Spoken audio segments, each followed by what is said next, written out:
This video is for informational purposes only and does not substitute professional medical advice, diagnosis, or treatment. Always consult your healthcare provider before making any health decisions. Did you know that nearly half of people with vaginas have never experienced an orgasm with a partner? If this surprises you, you're not alone. In fact, it's one of the most common concerns in conversations around sexual health. Many people think they should experience pleasure in one specific way, screaming, shaking, like fireworks. But here's the truth. That's just one story. The pressure to have the perfect orgasm comes from everywhere: movies, songs, even porn. It creates this idea that everyone should feel the same, or that the way we experience pleasure should be some over-the-top, explosive event. But, in reality, orgasm is as unique as the person experiencing it. This is why today's talk is all about you. Yes, you, with a vagina or clitoris. Whether you've never had an orgasm or you're just curious about what works best for your body, this is your safe space to explore. Here, we're going to break it all down. No fluff, no shame, just the facts and a little fun along the way. What's an orgasm anyway? We hear the word orgasm thrown around a lot, but let's take a second to unpack what it actually is. Biologically, an orgasm is a series of muscle contractions in the pelvic region. The heart rate spikes, your body may tremble, and, most importantly, your brain releases a rush of feel-good chemicals like oxytocin and dopamine. Some people describe it as a full-body experience. For others, it's more localized, a sudden, intense release of tension. But one thing we can all agree on: there's no universal way to feel or show an orgasm. Is it all screams and fireworks? Let's set the record straight. Hollywood and pornography love to present orgasms as dramatic, screaming, legs shaking, over-the-top experiences. But in real life, that's not always the case. Some people cry when they orgasm. Yep, cry-maxing is a thing. Others may experience a soft, quiet release. And there are those whose legs might shake or tingle, or who feel an intense wave of warmth spreading through their bodies. It's time to ditch the idea that orgasms have to look or sound a certain way. Why is orgasm so elusive for some?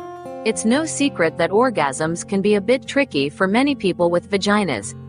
You might be thinking, if it's supposed to feel good, why is it so hard to achieve? The answer: everyone's body is different. For many, the clitoris holds the key. But the clitoris is a complex, sensitive organ, and not everyone responds to stimulation the same way. Some people might find that direct stimulation is overwhelming or even uncomfortable. Others may need deeper, internal sensations like cervical or vaginal stimulation to get there. And sometimes, it just takes time to figure it all out. Here's a fact to ease your mind. A study published in the Journal of Sexual Medicine found that only about 18% of people with vaginas reach orgasm through vaginal penetration alone. For most, clitoral stimulation plays a bigger role. So, if you've been struggling, you're definitely not alone. The myth of faking it: many people feel the need to fake orgasms. Maybe it's because they're worried about disappointing their partner, or they just want to get it over with. But here's the thing. Faking it only builds up more pressure. It reinforces the idea that orgasms are a performance, when in reality, they're about you and your pleasure. Sex expert Dr. Jess O'Reilly points out that there's no single definition of orgasm because everyone experiences it differently. Some people might scream, some may sigh, some might just exhale deeply. The key is understanding what feels good to you, not what it looks or sounds like on screen. Self-exploration. The first step. If you're struggling to have an orgasm, the best way to start is by exploring your own body. Yep, masturbation is your friend here. By taking time to figure out what feels good without the pressure of pleasing someone else, you're learning what works for your body. Try different forms of stimulation. Use your hands, a vibrator, or even experiment with different positions. There are no rules. For some people, clitoral stimulation is too sensitive, while others prefer deep penetration. Experimenting helps you understand what your body responds to. And don't forget the lube. Lubrication can be a game changer, making everything feel smoother and more enjoyable. Studies show that using lube can lead to significantly higher levels of pleasure. Vibrators and toys. Your secret weapon. There's no shame in getting a little help from a toy. In fact, studies show that people with clitorises report higher levels of arousal and orgasm when using vibrators. One popular option is the We Vibe Wish, which provides targeted stimulation to the vulva and clitoris. Vibrators allow you to control the intensity, speed, and placement of stimulation, helping you discover what your body enjoys most.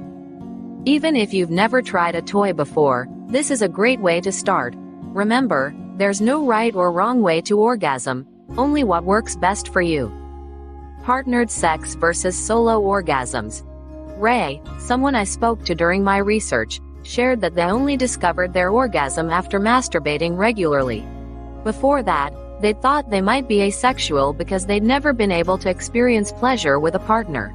But solo exploration changed that. After figuring out what felt good on their own, they became more comfortable with their partner, and their orgasms improved. Solo orgasms can often be easier to achieve because you can focus solely on your pleasure without the added pressure of pleasing someone else. Once you get familiar with your body, you can communicate better with your partner about what you need. The afterglow. After the orgasm itself, don't forget about aftercare. It's common to feel extra sensitive, euphoric, or even a bit emotional after climaxing. Some people love being held or cuddled during this time, while others may want some alone time to bask in the feeling. Charlene, another interviewee, shared that afterglow and afterplay are her favorite parts of sex. Whether it's a solo session or with a partner, the warmth and closeness after an orgasm can be just as satisfying as the orgasm itself. Orgasms aren't the end-all, be-all. Let's be clear, orgasms are awesome, but they aren't everything. The pressure to have one every time can actually detract from the experience. Sometimes, it's about enjoying the moment, the intimacy, and the connection with your partner, or yourself. Orgasms come in all forms, and they don't have to be a grand finale. The idea that a sexual encounter is only successful if there's an orgasm at the end is a myth. There's no race to the finish line, so take your time and enjoy the journey. Final thoughts. The chocolate metaphor. Think of orgasms like chocolate. Some people prefer a decadent truffle, melting slowly in their mouth.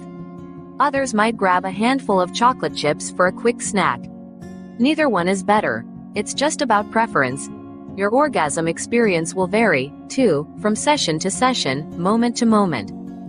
There's no wrong way to orgasm, and it's important to explore what makes you feel good. Whether it's with a partner, on your own, through clitoral stimulation, penetration, or even a vibrator, your body deserves to feel good. Take your time, relax, and most importantly, focus on what works for you. This journey of self-discovery is all about pleasure on your terms. Because at the end of the day, there's no one way to eat chocolate, and there's definitely no one way to have an orgasm.